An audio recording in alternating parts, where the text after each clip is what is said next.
Top story at this hour. India-Canada ties are once again under tension after a Canadian newspaper made scathing allegations against Prime Minister Modi. Canada appears to backtrack there. Canada says they have no evidence against Prime Minister Modi, External Affairs Minister S. Jaishankar or the NSA Ajit Doval in Niger's killing. They've said that any other claims are inaccurate. This clarification follows a report by the Globe and Mail, a Canadian newspaper, alleging Prime Minister Modi's involvement in Niger's killing. The report also claimed that the External Affairs Minister and NSA Doval were part of the plan. India's MEA has refuted all of these claims, saying that these actions harm the already strained ties between India and Canada. They labelled it as a smear campaign by the Trudeau government, by the Trudeau administration. Going straight across to Gaurav for more on that. Gaurav, it's a U-turn also in a way by the Canadian administration after pointing fingers directly, when very often indirectly. They've spoken about the role of the top leadership in India. Now they say that there is no direct involvement here.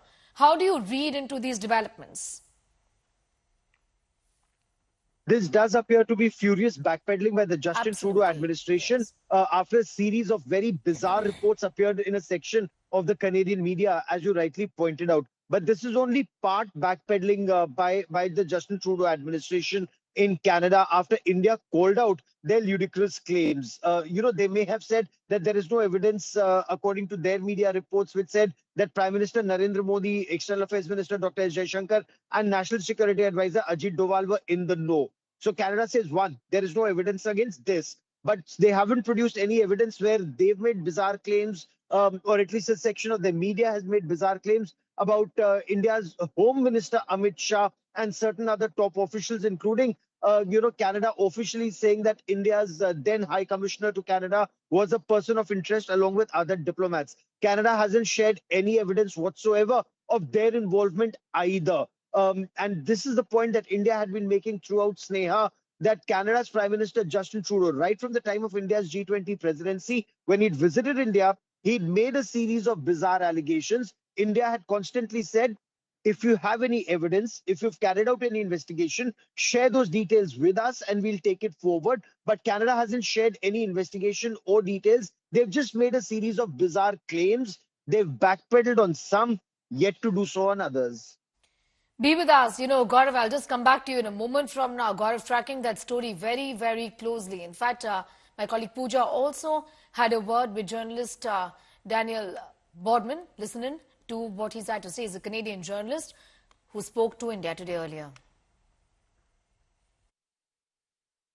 We have Gurpreet Singh Pannoon saying he's working with the Canadian government in some way. Now, Correct. Are they seriously working with him or not? But to what extent are the wacky Khalistani conspiracies where India and Narendra Modi are behind every door? They ate your homework. They're the reason you're late for work. They've committed every felony. They're behind me right now in this broadcast. This is what they'd say. It looks like this part leaked out to the press of, oh, look, Modi's behind the entire assassination of Sikh activists. And it looks like the Canadian government had to walk this back. Why? Well, one, it's not true. Could this have something to do with, okay, now we have to adjust for a Trump administration, which is going to be more friendly with Modi. They're not going to back us up. If we're starting to pick fights with the Prime Minister of India, this might be bad for bilateral relations, which we need to hold. So this could be like a global realignment. But this is a good sign coming out of Canada, I guess, if you're India, where it's someone in the Canadian establishment has realized at least some part of this went too far. We went to, okay, this is actually a nonsense part of it. So we'll take this part coming out of the media. This is nonsense. Yes.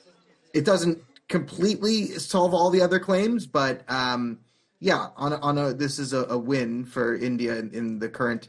Why they're fighting? Yes. I don't know, manufacturing, but win today for India. Yay. Gaurav, Canada has been able to show very little as far as the allegations that they've been making is concerned. Give us a sense of now how India is willing to take this forward, given that there is also, in fact, some amount of pressure from the United States of America, isn't it? So those are two completely independent cases, and Canada was desperately trying to hitch its wagon to the American case. The Americans had moved legally They moved a court of law based on investigations that carried out, shared some bits of information and evidence with India. India, on the basis of evidence that had been shared by the United States of America, carried out its own investigations and shared certain details with the United States of America. Now, this is how rules-based order countries actually move forward. Canada hasn't given an iota of evidence to India. It's made some bizarre claims. It says it has credible allegations. But does one country take on another country on the basis of credible allegations with no investigation? Nijjar was murdered in Canada. Was any investigation carried out? Who were the people who were arrested? What is this alleged link with so-called persons of interest? And Canada then tried to, Canada actually threw the entire India-Canada relationship, in the bin by saying that India's High Commissioner to Canada at that point of time, along with 6 other diplomats, were persons of interest. It's absolutely bizarre. Canada refused to provide security to Indian diplomats at a time when they were threatened even with swords by Khalistani elements. India repeatedly gave evidence to Canada on the involvement of Khalistanis in crimes in India. Canada refused to act against it. And when Canada was in the line of fire, Justin Trudeau was in the line of fire for Chinese interference in Canada's internal affairs, where he was in the dock. He chose to use this as diversionary tactics. And to an extent, he may have succeeded domestically, but in the long run, he's failed, because the entire world is now talking about Khalistanis and how Khalistanis are harming people in Canada. So much so that a life certification camp that was to be organized just a couple of days ago had to be cancelled once again. And equally bizarre, a so-called rules-based order first world country failed to provide security to Indian diplomats to carry out that life certification process, and it had to be cancelled yet again. It just goes on to show that Khalistanis run Canada and not Justin Trudeau. All right, I'm going to leave it at that. Gaurav Sawant, our managing editor there, putting this big story into perspective. A U-turn from Canada and fair amount of damage control that they're trying to do here after a section of the press put the direct blame on our Prime Minister and on our External Affairs Minister as well as our National Security Advisor there.